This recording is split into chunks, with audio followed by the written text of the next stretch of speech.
This video is brought to you by patreon.com/worsttake. Get access to exclusive live streams and Discord servers, on-screen shoutouts, and early access to some videos when you join now. Help make sure that we can continue to make content like this by supporting the Patreon. Links are in the description down below.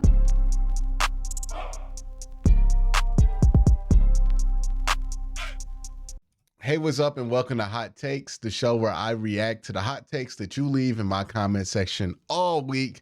Let's jump to it. First video we're going to be looking at the comments from is the rational case in starting DTR. Todd says the difference having DTR start now versus the Ravens is the Browns have figured out the inside zone run game. Going into the Baltimore game, they were still trying to figure out the run game without Chubb, and they have figured it out apparently now. A good running game helps a rookie quarterback a lot. I think that'd be the same case for like Deshaun. That'd be the same case for anybody going forward. But yeah, I mean, you look at that Baltimore game and you just see one of the worst situations possible for a rookie quarterback to enter the game. Was that game. Like, it couldn't have been worse from where you were at in your run game. It couldn't have been worse from a standpoint of how many days he had to prep. It couldn't be worse from the standpoint of how much less severe we initially thought this Deshaun Watson injury was going to be versus what it ended up being. Like, even if he comes back and he's full bore after this week, that's a 5-week injury that we thought was like at most he was going to miss a game after the bye week. So it's tough. And I think it's hard to really judge DTR by that one game alone. And even to the people who are saying, well, did the Browns ruin DTR by letting him play and letting him look that bad in one game? I'll put it like this. Everybody gets their ass beat in the NFL. That's true for every position, everybody. Every quarterback, everybody gets their ass beat. And if you can't rebound after getting your ass beat in the NFL, from a personal standpoint, you weren't going to make it anyways. Like, we do so much worrying about, oh, is this going to ruin this player? I don't believe players get ruined. Like, especially great players, they don't get ruined. Great players are great players because they're able to rise above the circumstance, that they're able to rise above one thing going bad for them and bounce back. That's what good players do. So if DTR is a good player, like, one ass whooping ain't going to change his life. And if it does, then he was never that good to begin with. But we'll see, man. The book's not done on his career, not even close. WWEZ says, for a guy that came off the practice squad, PJ deserves a lot of respect and thanks. Now, if Deshaun is expected to be out another 6 weeks or more, it's time to give DTR a shot. PJ and DTR are both going to lose versus the Ravens, but DTR can make a difference in Denver and in Pittsburgh. I would get DTR in with Arizona, a home game versus a weaker team. I defer to the team as far as what DTR is looking like in practice. If they don't give him a go in the Arizona game, I would not put him in for the Ravens. Give DTR for a week of reps and adjust the game plan to match his skill set. I agree, PJ does not need more practice reps. He is what he is, right? And that's even going into this week's situation where you know that Deshaun's going to be the starter. So he takes the reps, but it's not really that big of a deal because even if Deshaun took all the practice reps, couldn't play, PJ's PJ, right? PJ's gotten all the reps that he really needs in his offense, and he's not going to get that much better with more practice reps, right? So yeah, same thing applies here for DTR. I think DTR is really the only one that could benefit from it outside of Deshaun Watson. If Deshaun Watson's healthy enough to go for the rest of the season, then obviously you go with Deshaun. The next video is who has overachieved on the Cleveland Browns in 2023. Michael Smith says, don't forget the kicker. He has far exceeded all expectations. You're absolutely right. I forgot to put Dustin Hopkins on the list, and he definitely deserved to be on that list. He is a massive overachiever. Can't appreciate enough of what Dustin Hopkins has done, playing out of his mind, really is. Victor Grimes says Hurst is playing out of his mind. Q, I would have guessed 0-3 to me. So PJ, big time overachiever. My heart hurt when Chubb went down. But yes, Hunt, Strong, Ford have done an admirable job. I, by the way, love Delpit and JLK, but like you say, the ones not going to be talked about for me are really the whole defense are overachievers. Good video. And the defense, like, I want to see what they do in this next stretch versus Baltimore and Pittsburgh, like for real, and even Arizona, because Arizona's not a terrible offense either. So I want to see what they do in the next few weeks to make sure that they live up to these expectations that we have of them. Mike Martin says, I think the organization gave up too soon on Donovan Peoples-Jones. He improved every year. To me, I understand. I want to get Tillman more time to play, but a good coach and coaching staff would know how to get their players involved no matter who's on the team. That's not a fair criticism.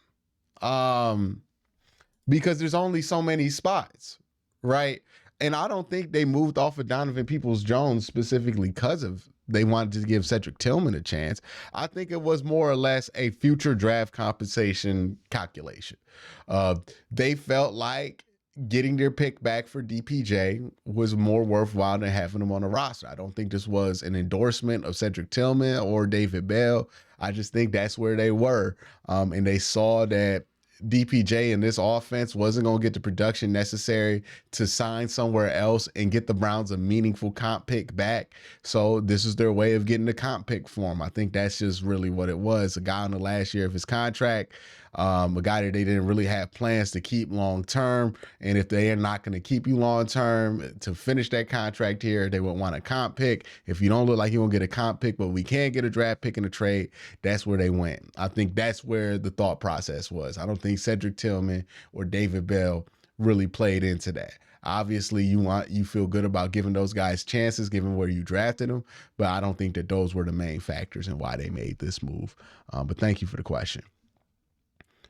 The Browns trading Donovan Peoples-Jones. This video, let's react to some of the comments here. Wolf C says, whole trade thing was kind of a shoulder shrug to me. I couldn't see any trade that was going to help this team. DPJ trade didn't surprise me. Hope the best for him. We all kind of assumed that DPJ would get traded. Some of us hoped that he would be a part of a trade package, but yeah, we all kind of assumed. I don't think there were any surprises. I think they, took some flyers on some guys. It didn't come back the way they wanted it to when it came to compensation. And if that's not going to be the case, if they're not going to get what they want, they're not going to make a bad trade just to make a trade. And that's what good front offices do. You don't just make a trade to make one. That's what like the Bears do. And you see where they're at. The Shamrod says, here's my view of things today. AB is operating under no pressure by ownership to get deals done. This to me is a positive as a sign that Jimmy and D, well, mainly Jimmy, are leaving the football operations to the front office. This bodes well, in my opinion, for AB to stay longer. I'm not a Fire Stefanski guy, but I do see some progress this year. Just sucks having to be patient and let it pan out. Yes, I am disappointed that we couldn't get a stronger backup quarterback, but that's why they get millions of dollars and I sit behind the desk.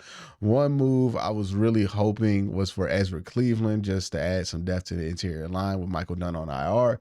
Yeah, and then Ezra Cleveland could potentially play some tackle as well. So yeah, I would have liked to try to get Ezra Cleveland, but apparently the price is too high for them. And I don't know if I would read into like the Browns not doing anything at the trade deadline to say that Jimmy's not like forcing them, the pressure isn't on them. I think that's going a step a little bit too far. But what I will say is, hey, they're operating under competent measures. If the trade was not fair for them, they aren't going to make it. You don't have to worry about this team having to split apart because somebody decides it's a good idea to trade a second round pick for AJ McCarron. Right? That's dysfunctional stuff that this franchise has went through. I'm glad that once they heard a third round pick for Jacoby Brissett, they immediately got out of that because that's unreasonable. Because that's how you end up in those situations, man. You can't make desperation trades. You got to make trades that make sense and that you would do even if you weren't desperate. And if you don't get that, you don't take it. That's the truth. Trenton says, I like keeping Elijah back there to return punts. It's not like he's a major piece to the offense. That was just mean, Trenton. That was just mean. That was mean. Biggest underachievers so far. Q, I've been seeing this a few times on some of your recent videos where it freezes for a while and we miss out on what you're saying. The Elijah Moore take, we miss all but the first 10-15 seconds of the video. Resume somewhere within the Jordan Atkins take, the freeze period. Yeah, I didn't know that this was happening, and thanks to this comment, I've been able to look at whatever's going on, and I'm trying to figure out, and this is inside baseball, but I'm trying to figure out, like, where on the pipeline is it going wrong? And when I say the pipeline, this video gets made on 3 different various steps, right? There's the original step where I record the master footage on OBS. There's that step. There's the step where I throw this into DaVinci Resolve and edit it. And then there's the step where YouTube gets it uploaded and processed. And it seems like sometimes it's OBS, sometimes it's DaVinci Resolve, and sometimes it's YouTube. So I'm trying to get a hold on what specifically is going on, because if it's OBS, I usually can catch that in DaVinci Resolve. If it's DaVinci Resolve and it gets uploaded, I usually can catch that in my pre-watch. But if it's YouTube, then it just kind of gets caught out there. So that's kind of what's going on. I'm working on seeing where the problem is, because if it is DaVinci, if it is OBS, I can fix that. If it's YouTube, that's a whole different problem. But yeah, thank you for pointing that out, Keith. The next video I'm taking comments from is the Deshaun Watson will be playing this week video from this weekend. And Tom says, we need him. I hope he's back 95% healthy or better, because his velocity looked like doo-doo stew last time he played. I don't know, man. Like, I have a hard time making definitive conclusions on what his velocity was or was not looking like based off of 5 pass attempts. Like, I can see how somebody can make that conclusion, but I just don't think there were enough pass attempts to really know, right? And I don't want this to become a Baker Mayfield thing where every throw we're trying to decide which one we're going to blame on the labor, right? So I don't feel comfortable making these determinations based off of 5 throws. We'll see what it looks like if he plays a more full sample size this week. But we'll see. Just got to get more information. Victor Grimes again says, Deshaun coming back is bigger news and is great for us, but Kyler Murray is a handful for the defense. He disappears behind that line, pops up, throws a strike to a receiver, scrambles out for a first down. He's scary and all, but Deshaun coming back is awesome. Go Browns. Yeah, I do think you have to worry about Kyler Murray being back in this game. Like, that definitely changes the dynamic of this game. I mean, you go from somebody in Clayton Tune, who's a rookie, to Kyler Murray, who's a multiple-time Pro Bowl vet. Now, he'll be playing his first game back in a while. And even when he was playing last year, he wasn't playing the most consistent football. But still, he's still a really good player. He's still somebody who could change the game, and he's mobile. We've seen this defense kind of struggle against those mobile guys as well. So we'll see. We'll see what happens if Kyler plays. But also, you got to think about it in this way. That's a quarterback coming off an ACL injury with a not great offensive line with Myles Garrett on the other side. So it could shake our way as well. You know, it's hard to come back that first game from your ACL being torn and be back athletically 100%. It's just a tough thing. Brian Bell says, for this game, I think Kyler playing would make a huge difference. He can be rusty arm-wise, but I think that just makes him more inclined to take off and run. Watson coming back for me anyways is more important for the games that come after. So as a Browns fan, in my opinion, Watson coming back is a bigger deal, big picture-wise. But with the focus solely on Sunday, I think Murray could be a bigger deal. I would actually argue the opposite. Murray coming back from an ACL injury will probably make him a little bit hesitant to run, in my opinion. Billy Moss says, any possibility that the Browns are putting... Oh, yeah, it's the Q&A questions. But that's it for the hot takes of this week. Let me know what you think in the comment section down below. Y'all have a great day. Have an even better night. Peace.